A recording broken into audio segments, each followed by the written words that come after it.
हम मीनू झा प्रणाम करै छी समस्त मिथिलावासीके। एकटा महादेवके नचारी लऽ कऽ उपस्थित छी अपन माताजीके संग। आशा अछि अहाँ सबके नीक लागत। धन्यवाद। जय मिथिला, जय मैथिली। भोरे उठे गौरे शिव के जगावत, भोरे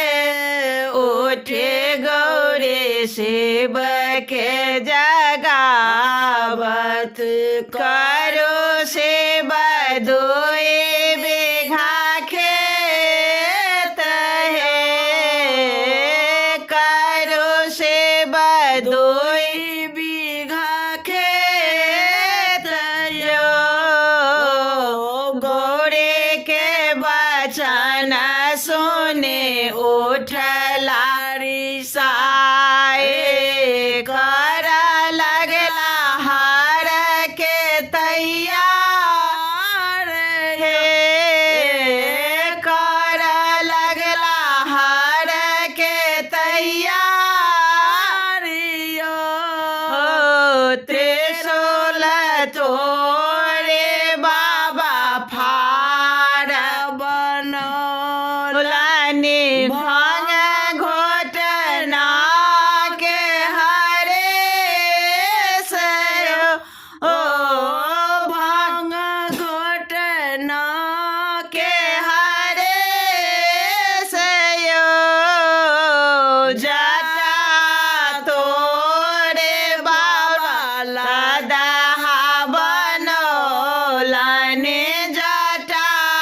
तोरे बाबा लदहा बनौलनि,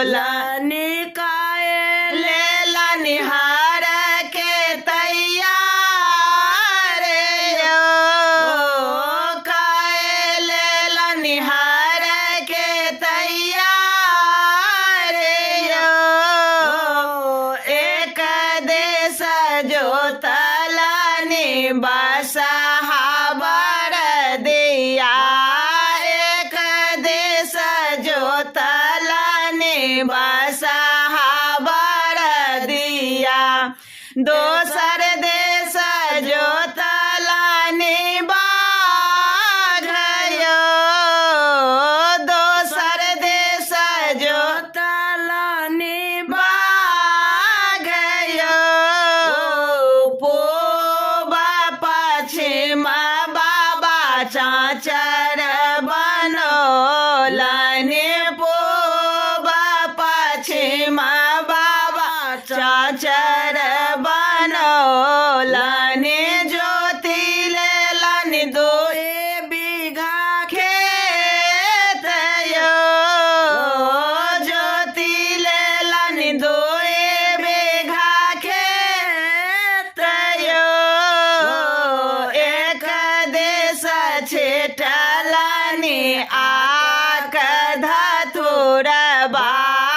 एक दिस छिटलनि आक धतुरबा, दोसर देश छिटलनि भांग यो, भोरे उठे गौरी खेत देखा गेले, भोरे उठे गौरी खेत देखा गेले, आढ़े पर खसले झमाए यो, आढ़े पर खसले झमाए यो, सबहक खेत भोला जरे गहुम छै, सबहक खेत भोला जरे गहुम छै,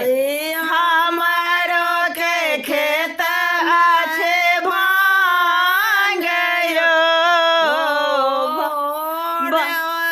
उठे गौरी शिव के जगौलनि,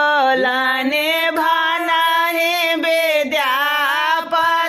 सुनो है गौड़ा दाए विद्यापति सुनो